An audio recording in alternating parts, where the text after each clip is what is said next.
of southern Delaware and central and southern New Jersey. When, from 6 p.m. Tuesday to 4 a.m. Wednesday.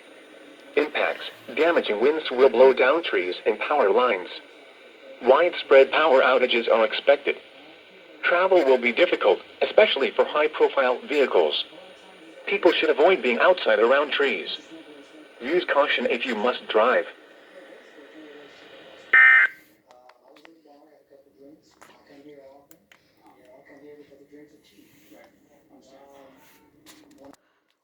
I had no idea that you guys were going to stop us.